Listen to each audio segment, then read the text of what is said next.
ప్రతిదీ కూడా ప్రవచనం నెరవేర్చడానికి ఆయన ఈ లోకానికి వచ్చాడు. ప్రవచనం నెరవేర్పులో ఆయన ఉన్నాడు.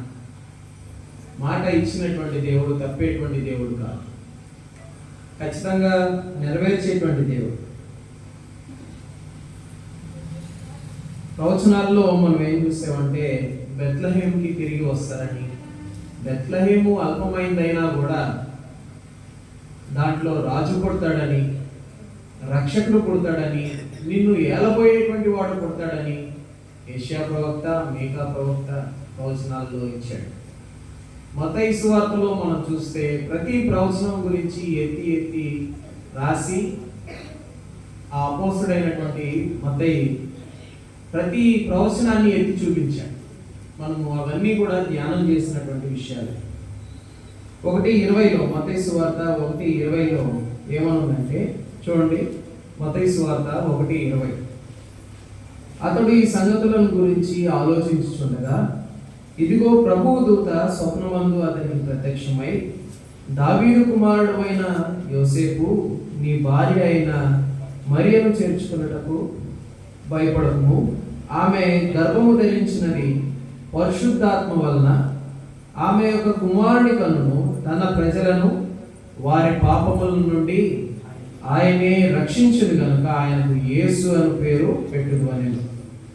ఇదిగో కన్యక గర్భవతి అయి కుమారుని కన్ను, ఆయనకు ఇమ్మానుయేలు పేరు పెట్టుదు అని ప్రవక్త ద్వారా పలికిన మాట నెరవేర్చున్నట్లు ఇదంతయు జరిగింది. ఇమ్మానుయేలు అను పేరునకు భాషాంతరమున దేవుడు మనకు తోడని అర్థము. యేసుక్రీస్తు ప్రభువు ఈ లోకానికి రావడం ఒక పని మీద వచ్చాడు. అదే అక్కడ చూస్తున్నాం. తన ప్రజలను వారి పాపముల నుండి ఆయనే రక్షించును గనుక ఆయనకు యేసు అను పేరు. ఇప్పుడు సహోదరుడు జరిగినటువంటి లూకాసు వార్తలో ఒక మాట చదువుదాం. చూడండి, 2వ అధ్యాయం, లూకాసు వార్త 2వ అధ్యాయం.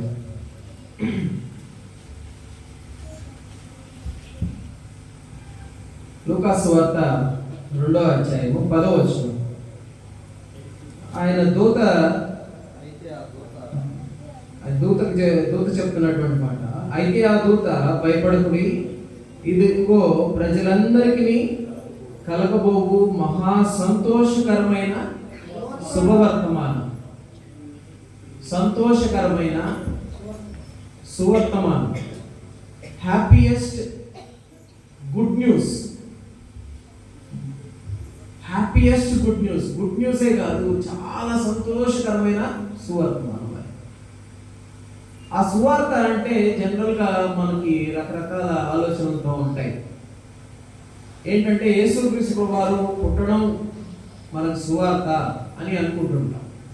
అయితే గమనించాల్సినటువంటి విషయం ఏంటంటే యేసుక్రీస్తు వారు పుట్టడం, యేసుక్రీస్తు వారు మన కొరకు చనిపోవడం, యేసుక్రీస్తు వారు మన కొరకు తిరిగి లేయడం, యేసుక్రీస్తు వారు పరలోకానికి ఆరోహణం అవ్వడం, యేసుక్రీస్తు వారు తిరిగి మన కొరకు రావడం, యేసుక్రీస్తు వారు తిరిగి మన నిమిత్తం తండ్రి దగ్గర సాక్ష్యం చెప్పడం, మనల్ని కూడా తండ్రి కుడి పార్శ్వమున కూర్చోబెట్టడం, పరలోకాన్ని మనకి ఇవ్వడం, ఇదంతా కలిస్తేనే సువార్త.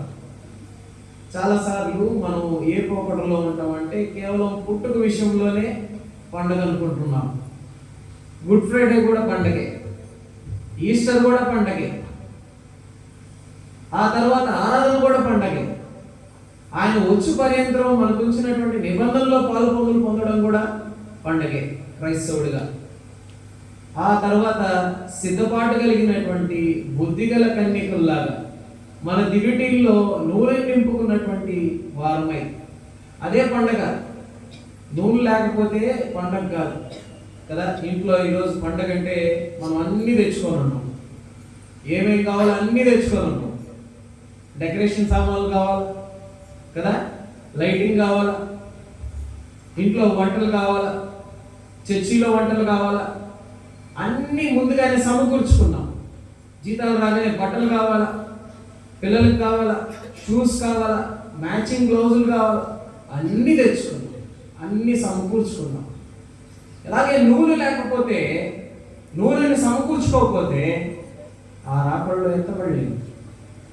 సువార్త అనేది, ఈ గుడ్ న్యూస్ అనేది సగంలోనే ఆగిపోతుంది. ఆ గుడ్ న్యూస్ ఏంటంటే యేసుక్రీస్తు ప్రభువారు తిరిగి మళ్ళీ రాబోతున్నారు. అది గుడ్ న్యూస్. అది తిరిగి రాబోతున్నాడు. ఆయన తిరిగి రాబోతున్నాడు. నమ్మినటువంటి వారందరినీ తిరిగి ఆయన దగ్గరికి తీసుకొని వెళ్ళబోతున్నాడు. అది గుడ్ న్యూస్. క్రైస్తవులంగా మనకు ఉన్నటువంటి గుడ్ న్యూస్ అదే. ఆయన చనిపోయాడు, అది ఆయన పుట్టాడు పాస్ట్, చనిపోయాడు, తిరిగి లేచాడు, పరలోకానికి ఆరోహణం అయిపోయాడు పాస్ట్. నిబంధనలో ఉన్నాం, ఆయన ఇచ్చినటువంటి నిబంధనలో, క్రొత్త నిబంధనలో ఉన్నాం. ధర్మశాస్త్రం ప్రకారం అయితే మనం నిలబడలేము. క్రొత్త నిబంధనలో ఉన్నాం. ఈ క్రొత్త నిబంధనలో ఆయన అనుసరిస్తూ ఆయన రాకడ కొరకు ఎదురు చూస్తున్నాం. ఇప్పుడు గుడ్ న్యూస్ ఒక బూర పోతుందనంట.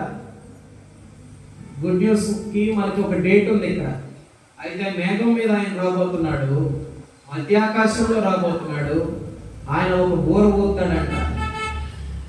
ఆ బూర పోదగానే అందరికీ ఒక గుడ్ న్యూస్. యేసుక్రీస్తు ప్రభువారు నిన్ను నన్ను పరదైసులోనికి తీసుకొని పోబోతున్నాడు అనేటువంటి గుడ్ న్యూస్. అయితే ఇక్కడ మన భాగంలోకి వద్దాం. 10వ వచనంలో ఏమని రాయబడిందంటే, అయితే ఆ దూత భయపడకుడి, ఇదిగో ప్రజలందరికీ కలగబోవు మహా సంతోషకరమైన సువర్తమానం. ఎందుకు ఇంత సువర్తమానం అని చెప్తున్నాడంటే, తండ్రి అయినటువంటి దేవుడు ఆయన అదృశ్యుడు. ఇక్కడ మనం మాట కూడా రాస్తున్నాం. ప్రస్తుతం ఆయన ఆత్మస్వరూపి, ఆయన మహిమా శరీరాన్ని కలిగినటువంటి వాడు. ఆయన కళ్ళకి కనబడు. సమస్య ఏంటంటే కళ్ళకి కనబడు. మానవుడికి ఏం కావాలా? కళ్ళకి కనబడాలా, దాంట్లో వేలు పెట్టి చూస్తే కానీ నమ్మనటువంటి పరిస్థితి. కానీ ప్రభువు అదృశ్యుడు. అటువంటి అదృశ్య దేవుడు దృశ్యమయ్యాడు. అది గుడ్ న్యూస్. అదృశ్యమైనటువంటి దేవుడు దృశ్యమయ్యాడు. అదే కొలసీలకు రాసినటువంటి పత్రిక 1వ అధ్యాయము 15వ వచనం చూడండి. 2 ఆయన అదృశ్య దేవుని స్వరూపి అయి సర్వ సృష్టికి ఆది సంభూతుడై ఉన్నాడు. అదృశ్య దేవుని స్వరూపి అయి ఆది సంభూతుడై ఉన్నాడు. యేసుక్రీస్తు ప్రభువారి గురించి భక్తుడైనటువంటి పౌలు గారు ఆయన అదృశ్య దేవుని స్వరూపము అని చెప్తున్నారు. ఏకంగా ఇప్పుడు దేవుణ్ణే చూడగలిగేటువంటి భాగ్యం అక్కడ కలిగింది గొల్లలకి. రక్త మాంసంలో పాలివాడైనటువంటి ఆయన్ని చూడడానికి అవకాశం దొరికింది. అదే గుడ్ న్యూస్. ఆయన మన కొరకు ఈ లోకానికి వచ్చి మన పాప క్షమాపణ నిమిత్తం, పాప పరిహార బలిగా తను తాను శిలువమరణానికి అప్పగించుకోవడానికి ఆయన రక్త మాంసంలో పాలివాడయ్యాడు. ఇందాక మనం చదువుకున్నటువంటి మాట, ఏలయనగా మనకు మనకు మనకు మేలుకున్నారా, మనకు శిశువు పుట్టాను, మనకు కుమారుడు ఏమనుంది, మనకు మనకు అనుగ్రహింపబడేను. శిశువు పుట్టాడు, కానీ కుమారుడు అయితే అనుగ్రహింపబడ్డాడు. తండ్రి అయినటువంటి దేవుడు కుమారుణ్ణి గిఫ్ట్గా ఇచ్చాడు. మానవ పాపానికి అనుగ్రహించాడు.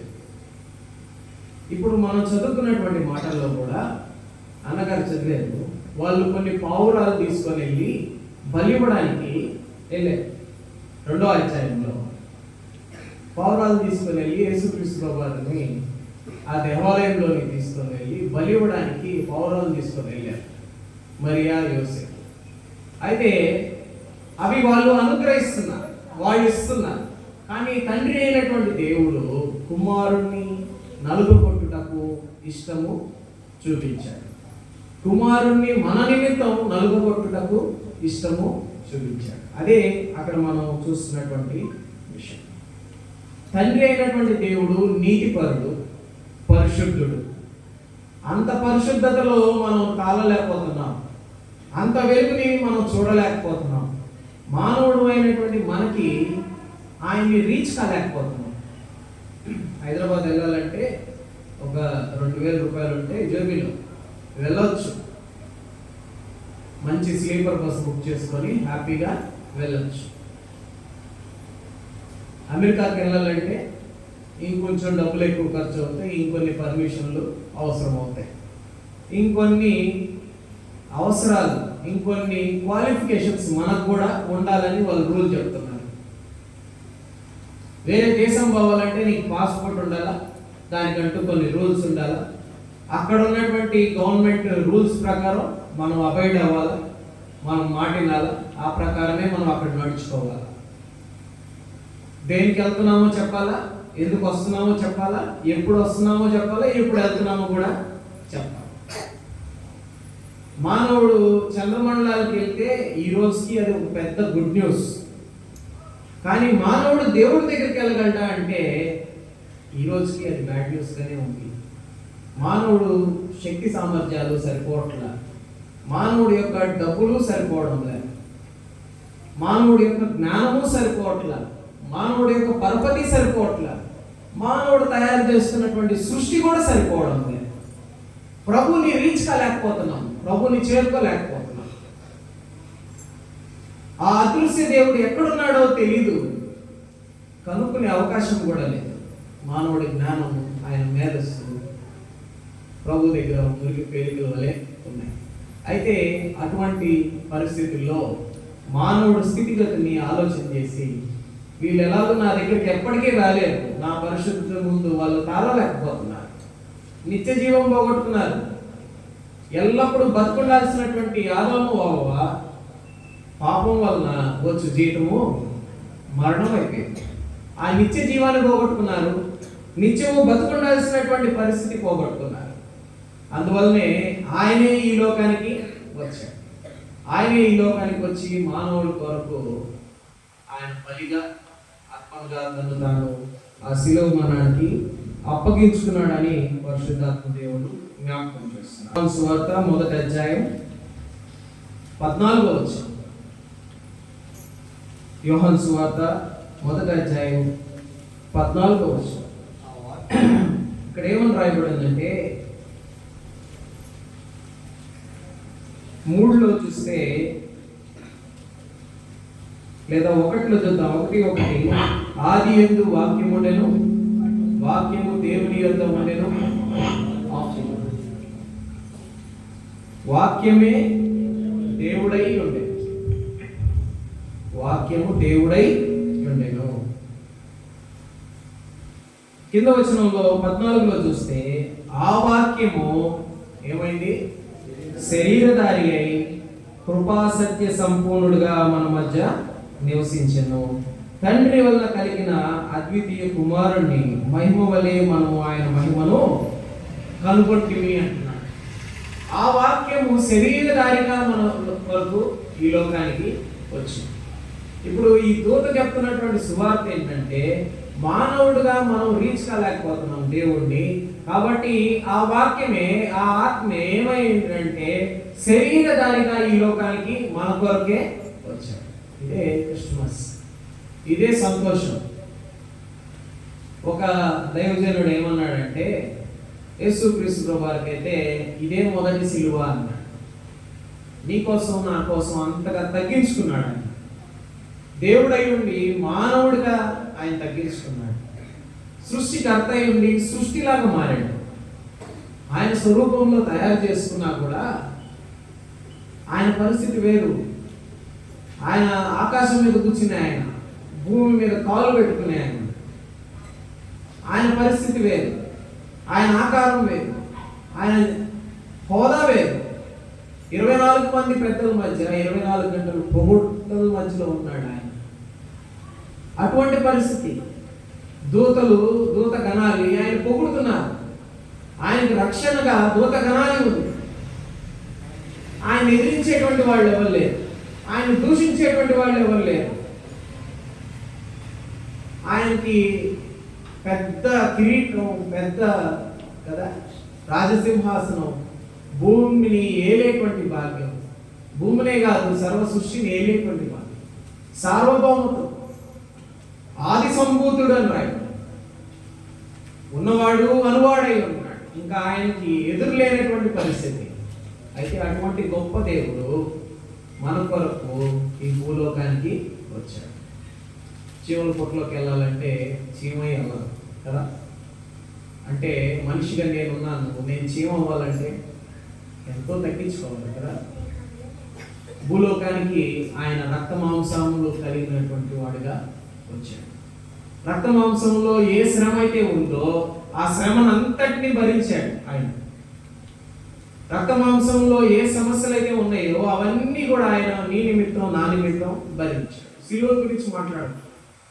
మానవుడిగా మనకున్నటువంటి అన్ని కష్ట నష్టాలు ఆయన పొందాడు. మనలాగే ఆకలి పొందాడు, మనలాగే దాహం పొందాడు కదండి. కారణం ఏంటంటే మానవుడిని రీచ్ అవ్వడానికి, దేవుణ్ణి రీచ్ అవ్వడానికి మానవుడు చేతకాకపోవడం వల్ల ఒక మీడియేటర్ వచ్చాడు. యేసుక్రీస్తు ప్రభువారు ఒక మీడియేటర్గా వచ్చాడు. ఆ మాటలు మనకు తెలుసు. ఒక మీడియేటర్గా, ఒక సంధి కుదిర్చేవాడిగా యేసుక్రీస్తు ప్రభువారు ఈ లోకానికి వచ్చాడు. అదే గుడ్ న్యూస్, అదే సువర్తమానం. నీ కోసం నా కోసం ఆయన కలువరి శిలువలో త్యాగం చేసినటువంటి దేవుడై ఉన్నాడు. ఆయన చూపినటువంటి ఆ మహాకృపని ఈ ఉదయకాల సమయంలో మనం జ్ఞాపకం చేసుకుంటూ ఉన్నాం. మొదటి తిమోతికి రాసినటువంటి పత్రిక 2వ అధ్యాయం, మొదటి తిమోతి రాసినటువంటి పత్రిక 2వ అధ్యాయం 5వ వచనం చూస్తే, దేవుడు ఒక్కడే, దేవునికి నరులకును మధ్యవర్తియు ఒక్కడే, ఆయన క్రీస్తు యేసును నరుడు. ఆయన నరుడే కానీ దేవకుమారుడు అని ముందు వచనాల్లో చూశారు. నరుడుగా ఉన్నాడు, దేవకుమారుడుగా ఉన్నాడు. రెండు, తమిళ వచ్చినోడు తెలుగు వచ్చినోడు మాట్లాడుకోగలరా? మధ్యలో 2 భాషలు వచ్చినోడు కావాలి, మధ్యలో చిత్తూరోడు కావాలి కదా. 2 భాషలు వచ్చినోడు కావాలి. యేసుక్రీస్తు ప్రభువారు కూడా ఈ లోకానికి వచ్చి ఏం చేశాడంటే దేవుని పద్ధతి ఏంటి, దేవుని పరిశుద్ధత ఏంటి మనకు నేర్పించాడు. ఆయన మార్గంకి వెళ్ళడానికి ఆయనే మార్గం అయ్యాడు. యేసు నేనే మార్గము, సత్యమును, జీవమును, నా ద్వారానే తప్ప తండ్రిని ఎవ్వరు చేరుకోలేరని ఆయనే మార్గం అయ్యాడు. అది క్రిస్మస్ అని పరిశుద్ధాత్మ దేవుడు జ్ఞాపకం చేస్తున్నాడు. ఆయన మధ్యవర్తిగా మన పాప దోషాన్ని ఆయన మీద వేసుకొని, నీవు నేను చేసినటువంటి పాపాన్ని ఆయన మీద వేసుకొని ఆయన కలువరి శిలువలో మన నిమిత్తం మృతి పొందాడు.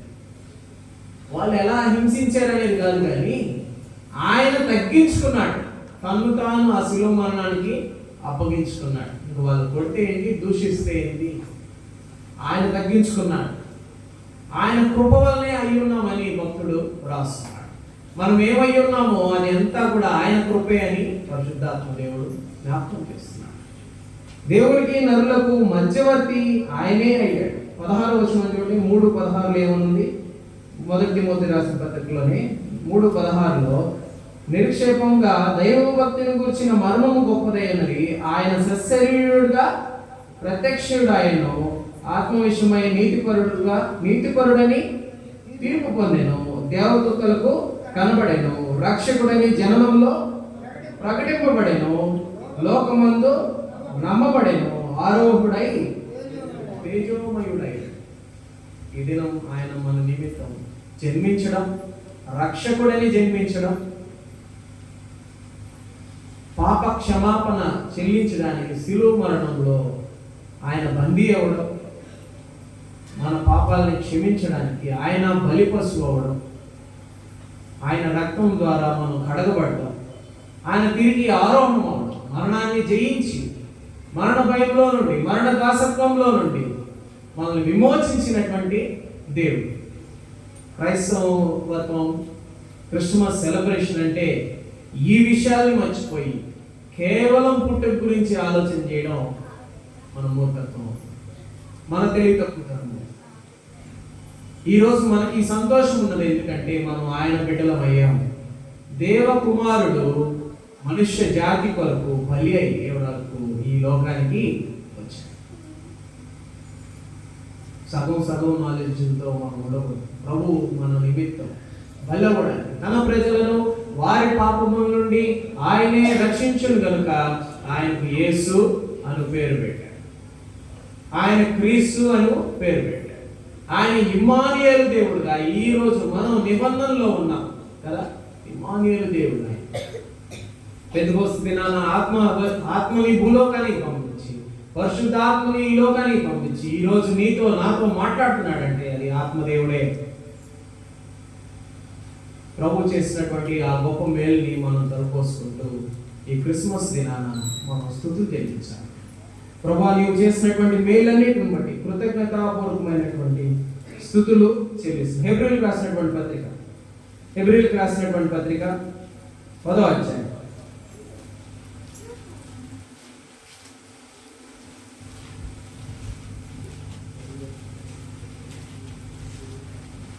హెబ్రీయులకు రాసినటువంటి పత్రిక 10వ అధ్యాయం 4వ వచనంలో ఏమని రాయబడింది చూడండి. మరియు ధర్మశాస్త్రం ప్రకారము సమస్త వస్తువులను రక్తము చేత శుద్ధి చేయబడనియు, రక్తము చిందింపబడకుండా పాప క్షమాపణ కలగదనియు సామాన్యంగా చెప్పవచ్చును. అక్కడ 12లో చూడండి. మేకల యొక్కయు కోడెల యొక్కయు రక్తము కాక తన స్వరక్తముతో ఒక్కసారే పరిశుద్ధ స్థలంలో ప్రవేశించాడు. 14లో ఏమనుందండి? ఏలయనగా, నేను 9 చదువుతున్నాను, 9:22, 9:12. 14లో ఏమనుంది? ఏలయనగా ఎడ్ల యొక్కయు మేకల యొక్కయు రక్తము పాపములను తీసివేయుట అసాధ్యము అని రాయబడింది. 9:12లో తన స్వరక్తముతో ఒక్కసారి పరిశుద్ధ స్థలంలో ప్రవేశించనని మనం చూస్తున్నాం. ప్రభు చేసినటువంటి మేలుని జ్ఞాపకం చేస్తున్నాడు. ఆయన నీ నిమిత్తం నా నిమిత్తం మానవుడిగా దిగాడు. మానవుడిగా వచ్చి పరిశుద్ధుడిగా జీవించాడు. 7:26లో చూడండి. అదే హెబ్రీయులకు రాసినటువంటి పత్రిక 7వ అధ్యాయం 26లో ఏమనుంది? పవిత్రుడును నిర్దోషియు నిష్కల్మషుడు పాపంలో చేరక ప్రత్యేకముగా ఉన్నవాడును ఆకాశ మండలము కంటే మిక్కిలి హెచ్చైన వాడునైనా ఇట్టి ప్రధాన యాజకుడు మనకు సరిపోయినటువంటి వాడు. ఆయన పాపుల్లో చేరల. ఆయన జన్మలో పరిశుద్ధత, ఆయన జీవంలో కూడా, ఆయన బ్రతికింది కూడా పరిశుద్ధంగా జీవించాడు. ఇంకా మనకు మామూలుగా మన ఊర్లలో ఒక్కొక్క జంతువుని వదిలేస్తాం కదా. అది పరిశుద్ధంగా జీవిస్తుందో లేదో తెలియదు, కానీ దాన్ని వదిలేస్తాం. అది దేవుడు. కానీ ఇక్కడ మన పాప పరిహారార్థం వచ్చినటువంటి ఆ బలి పరిశుద్ధంగా జీవించింది, పరిశుద్ధంగా పుట్టింది. తల్లిదండ్రుల ఇచ్చులో పుట్టలేదు, పరిశుద్ధాత్మల వల్ల పుట్టింది. అలాగే పరిశుద్ధంగా జీవించింది. నిర్దోషత్వం, పాపుల్లో చేరక ప్రత్యేకంగా ఉంది.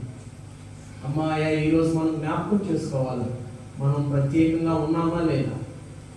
ఆయన ప్రత్యేకమైనటువంటి వారు, ఆయన బిడ్డలమైనటువంటి వారు, ఆయన ప్రజలు, ఆయన మేపే గొర్రెలు.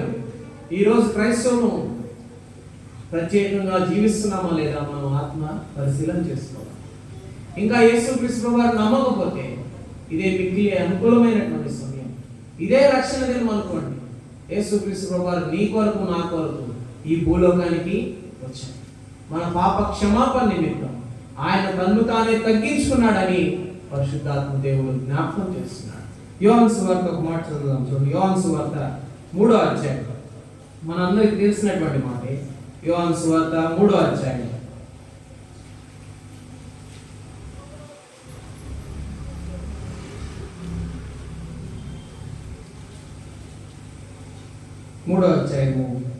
16వ వచనం. దేవుడు లోకమును ఎంతో ప్రేమించి కాగా ఆయన తన అద్వితీయ కుమారునిగా పుట్టిన వాని యందు విశ్వాసముంచు ప్రతివాడు నిత్య జీవము నశింపక నిత్య జీవము పొందినట్లు ఆయనను అనుగ్రహించి. ఇది క్రిస్మస్.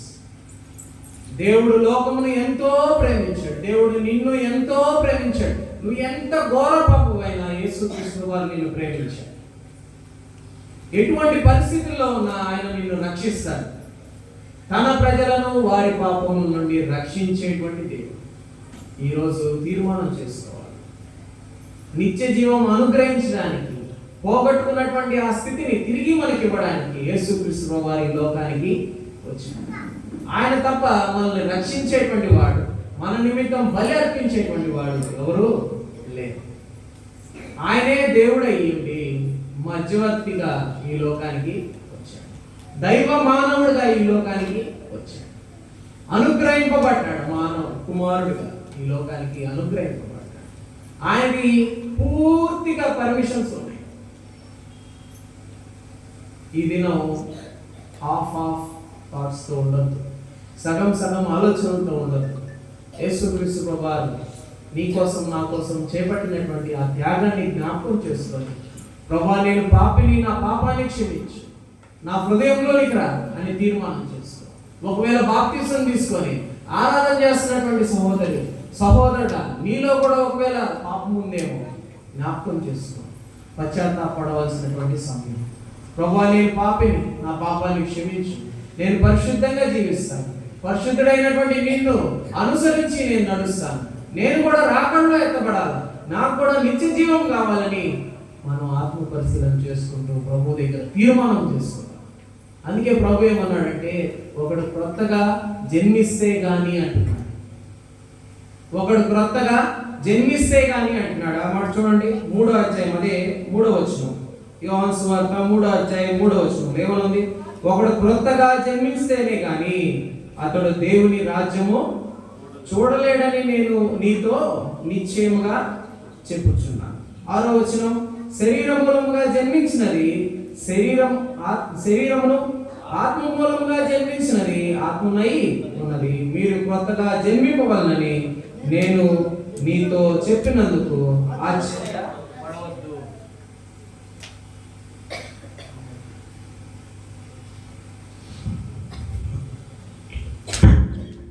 కొత్తగా జన్మించినటువంటి అనుభవంలోనికి మనం రావాలి. ఈ దినం ఆ తీర్మానం చేసుకోవాలి. ప్రభువా నీవు తప్ప నన్ను రక్షించేటువంటి వాడెవరు లేరు, నీవు తప్ప నాకు ఈ లోకానికి వచ్చిన వాడెవరు లేరు, ఆలోచించిన వాడెవరు లేరు, నా కోసం బలిని అర్పించినటువంటి వాడెవరు, దేవకుమారుడిగా ఎవరు లేరు, నా కోసం నా పాపాన్ని క్షమించిన దేవుడు ఎవరు లేరు అని తీర్మానం చేస్తాను. యేసు ప్రభువుని నీ నోటితో ఒప్పుకుంటే చాలా అంటున్నాడు. రోమీయులకు రాసినటువంటి పత్రిక 10వ అధ్యాయం 9వ వచనంలో చూస్తే, యేసు ప్రభువుని నీ నోటితో ఒప్పుకుంటేనే చాలు. నువ్వేదో చేయని అవసరం లే, ఎక్కడికి వెళ్ళాల్సిన అవసరం లే. ప్రభువా నేను పాపిని గ్రహిస్తే చాలు. నీ కులం మార్చుకోగలే, నీ మతం మార్చుకోగలే, ఏం అవసరం లే. ప్రభువా నేను పాపిని, నా పాపాన్ని క్షమించు, నేను నీ బిడ్డగా ఉండాలని ఇష్టపడుతున్నా, నా హృదయంలోనికి రా అని తీర్మానం చేసుకోవాలి. ఆయన నీ హృదయంలో నివసించడానికి ఇష్టపడుతున్నాడు. ఈ ఉదయకాల సమయంలో ఈ క్రిస్మస్ దిన మంచి డేట్ కూడా నమ్ముకోవడానికి, చెప్పుకోవడానికి తీర్మానం చేసుకోండి. యేసు ప్రభువా నేను పాపిని, ఆ పాపాన్ని క్షమించు అని తండ్రి దగ్గర తీర్మానం చేసుకోండి. యేసు ప్రభు ద్వారానే తప్ప మనం రక్షణలోనికి, విమోచనలోనికి వెళ్ళలేదు. అదే మాట 3వ అధ్యాయము 36వ వచనంలో చూడండి. యోహాను సువార్త 3:36 ఏమనుందండి? కుమారుని యందు విశ్వాసముంచువాడే నిత్య జీవము గలవాడు, కుమారునికి విధేయుడు కానివాడు జీవము చూడడు కానీ దేవుని ఉగ్రత వాని మీద నిలిచియుండును. చాలా జాగ్రత్త పడాల్సినటువంటి విషయం. ఆ ఉగ్రత దినాన్ని గురించి మలాకి ఆఖరి వచనంలో చూస్తున్నాం. ఒక దినాన యేసుక్రీస్తు ప్రభువు రాబోతున్నారు. ఆయన రాకడలో ఎత్తబడకపోతే మనం విడవబడతాం. అగ్నిగంధకములతో మండేటువంటి గుండంలో మరి పడేటువంటి పరిస్థితి, ఆ ఘోరమైనటువంటి శిక్షను తప్పించడానికి యేసుక్రీస్తు వారు ఈ లోకానికి వచ్చాడు. అందుకే ఆ గాబ్రియేలు దేవుని దూత ఏమంటున్నాడంటే, ఇదిగో ప్రజలందరికీ కలుగబోవు మహా సంతోషకరమైన సువర్తమానం. ఇది చిన్న చిన్న హ్యాపీనెస్ కాదు, ఏదో కోరుకున్న వాచ్ కొనుక్కోవడం కాదు, కోరుకున్న ఇల్లు కొనుక్కోవడం కాదు, కోరుకున్నది కాదు, ఏది కాదు. ఇది సర్వమానవాళికి ఒక్కసారి పొందినటువంటి పాప క్షమాపణ, పాపం నుండి విముక్తి, ఒక రక్షణ మార్గం అనేటువంటి విషయాన్ని మనం గమనించాలి. ఈ దినం ప్రభు పిలుస్తున్నాడు, దినమెల్లా నా చేతులు చాలు, నేను పిలుస్తున్నాను అంటున్నాడు. ఆయన నీ కొరకు నా కొరకు బలి అయినటువంటి దేవుడు, తను తాను తగ్గించుకొని ఈ లోకానికి వచ్చాడు. తీర్మానించుకున్నాం, ప్రభా ఇంక నేను పాపం జోలు వెళ్ళను, అయ్యా పరిశుద్ధుడిగా జీవిస్తాను, రాకడలో నన్ను కూడా గుర్తుపెట్టుకో, నేడు నీవు నాతో కూడా పరదేశంలో ఉంటావన్నాడు ఆ దొంగతో. అటువంటి దొంగనే క్షమించినటువంటి వాడు. రోమీలైతే ఇంక వీడు బతకూడదని సిలువేశారు. అటువంటి దొంగను కూడా శిక్షించకుండా ఆయన రక్షించాడు. నీ జీవితం నా జీవితం అంతకన్నా అల్పమైంది. ప్రభు సునాయాసంగా క్షమిస్తాడు. మన జీవితాలు ఎవరికి చెప్పుకోలేము, మన తల్లిదండ్రులకు కూడా చెప్పుకోలేము. తండ్రికి చెప్పుకున్నాం, యేసు ప్రభా నేను పాపిని అని గ్రహింపులోనికి వద్దు. మానవుడికి అవసరమైనటువంటి రక్షణని నీవే ఇచ్చేవని నేను నమ్ముతున్నాను. ఈరోజు నేను తీర్మానించుకుంటున్నాను ప్రభా అని మనం ఆయన సన్నిధిలో మొరపెట్టుకోవాలి. అయ్యా నేను పొందేటువంటి ఆ అగ్నిగుండంలో నుంచి నన్ను రక్షించావు, నన్ను విమోచించావు, నా ప్రాణం కాపాడడానికి నీ ప్రాణాన్ని దారిపోసేవు తండ్రి అని ప్రభు సన్నిధిలో మనం మొరపెడతాం. అందరం కళ్ళు వచ్చి మోకరిద్దాం, అందరం తీర్మానం చేసుకుందాం. ఇంకా ఎవరైనా యేసుక్రీస్తు వారిని నమ్ముకోకపోతే, నమ్ముకోవాలని ఇష్టపడుతుంటే మీ కుడి హస్తాన్ని చూపించండి. యేసు ప్రభుని నేను నమ్ముకోవాలనుకుంటున్నాను, బాప్తిస్మం ద్వారా సాక్షి ఇవ్వాలనుకుంటుంటే ఎవరైనా సరే మీ కుడి హస్తాన్ని చూపించండి. ప్రభువా నేను పాపినని ప్రార్థన చేద్దాం. శరణం నీ చరణం, శరణం నీ చరణం, ఇదిగో దేవా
యేసుక్రీస్తు ప్రభుని రక్షకుడుగా అంగీకరించాలని ఆశపడుతుంటే మీ కుడి హస్తాన్ని చూపించండి. మీ కొరకు ప్రార్థన చేస్తాం. ప్రభువుని ఎలా సొంత రక్షకునిగా అంగీకరించాలో మీకు తెలియపరుస్తాం. ఈ ఆదివారం బాప్తిస్మ కార్యక్రమాలు ఉన్నాయి. ప్రభు చిత్తమైతే ఆ బాప్తిస్మని కూడా మరి సంఘం తరపున ఇవ్వడం జరుగుతుంది. ఎవరన్నా ఇంకా లోటుపాట్లో ఉన్నారు, ఒకవేళ బాప్తిసం తీసుకొని ఇంకా ప్రభువుకి దూరంగా మన జీవితాలు ఉంటే తీర్మానించుకున్నాం, ప్రభువా నేను చేసినటువంటి పాపాన్ని క్షమించు, ఇక నుండి నీ బిడ్డగా ఉండాలని ఆశపడుతున్నాను, నీ బిడ్డగా ఉండాలని ఇష్టపడుతున్నాను, నీ రాజ్యంలో నన్ను జ్ఞాపకం చేసుకో, నీ బిడ్డగా నేను జీవించాలని ఆశపడుతున్నాను, పాపంలో నుండి శాపంలో నుండి నన్ను విమోచించావు, నా కొరకు బలయ్యావు, నా కొరకు ఈ లోకానికి వచ్చావు, నా రక్షకుడుగా నా విమోచకుడుగా ఈ లోకానికి వచ్చేవాడిని తీర్మానించుకున్నాను. ప్రార్థన చేసుకొని ఈ కూడికి నేను ముగించుకున్నాను.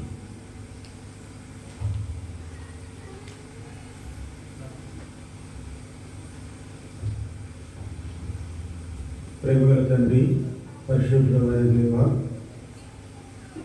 మీ వందనాలు స్తోత్రాలు చెల్లిస్తూ ఉన్నాం. ఈ సమయంలో తండ్రి మీ దాసులను అభిషేకించుకొని మీరు ఇచ్చినటువంటి వాక్యం కొరకై వందనాలు స్తోత్రాలు చెల్లిస్తూ ఉన్నాం. అవును తండ్రి, మీరు పరలోకములో తండ్రి మరి దూతల చేత పరిశుద్ధుడు పరిశుద్ధుడు అని స్తుతి గానాలతో ఉన్నటువంటి మీరు తండ్రి మా పాపముల నుంచి మమ్మల్ని రక్షించుట కొరకై, మా యొక్క బంధకముల నుంచి మమ్మల్ని విడిపించుట కొరకై, మా శాపములను తీసివేయుట కొరకై ప్రభా పరలోకము నుండి మానవ శరీరాకారంగా ఈ లోకంలో జన్మించారు, మానవుడిగా మీరు అవతరించారు. మానవ శరీరానికి ఉన్నటువంటి బంధకాలన్నింటినీ కూడా ఈ యొక్క పాపాలన్నింటినీ కూడా తీసివేయడం కొరకై ఈ లోకంలో జన్మించారు. అంతేకాదు పాపం నుంచి విడిపించడం కొరకు తండ్రి మీరు శిలువలో మీ యొక్క ప్రాణాన్ని అర్పించారు, మా పాపముల కొరకు, మా దోషముల కొరకు. అంతేకాదు విడిపించి తిరిగి ప్రభావ మీరు పరలోక రాజ్యంలో చేరి మా కొరకై విజ్ఞాపన చేస్తున్నారు. అందుకొరకై నీకు వందనాలు స్తోత్రాలు చెల్లిస్తున్నాను. తండ్రి మీ యొక్క పరిశుద్ధాత్మ ద్వారా తండ్రి మీరు మాతో మాట్లాడారు. ప్రభావ ఎవరైతే హృదయమందు తీర్మానం చేసుకున్నారో నేను యేసుక్రీస్తు ప్రభు బిడ్డగా ఉంటానని, యేసుక్రీస్తు ప్రభు మార్గంలో నడుస్తానని, ఆయన తండ్రి మరి స్వకీయ జనాంగంలో చేరతానని, ఆయనకు దీవెనలు ఆశీర్వాదాలు కావాలని ఎవరైతే వారి హృదయం మందు నిర్ణయించుకున్నారో ప్రభా వారిని మీరు రక్షించండి, వారిని మీరు రక్షించండి, వారి యొక్క ప్రత్యేకతను మీరు తీర్చండి. మరి బాప్తిసాలు కూడా కాబట్టి ఆదివారాలు ఉన్నాయి. దాన్ని ఆదివారం కొరకై ఎవరైతే మీరు ఏర్పరచుకున్నారో, ఎవరైతే మీరు సిద్ధం చేశారో వారిని తండ్రి ఆ సమయం కొరకై మీరు సిద్ధం చేయమని ఏర్పాటు చేయమని ప్రార్థిస్తున్నాం. మరి ఇంతవరకు తండ్రి మీరు చేసేటువంటి ప్రతి మేలును బట్టి స్తుతిస్తూ కనపరుస్తున్నాం. మీకు వాక్యాలు అందించినటువంటి దాసుడు ప్రభు మీరు అభిషేకించినారు, మీకు మరెక్కువగా మీకు వాక్యాన్ని అందించడం, మీకు సువార్తను తెలియచేయడం ఈ దాసుడు మీరు అభిషేకించమని ప్రార్థిస్తున్నాం. మా ప్రభువును మనకి యేసుక్రీస్తు నామమున ప్రార్థించి అడిగి వేడుకుంటున్నాం తండ్రి.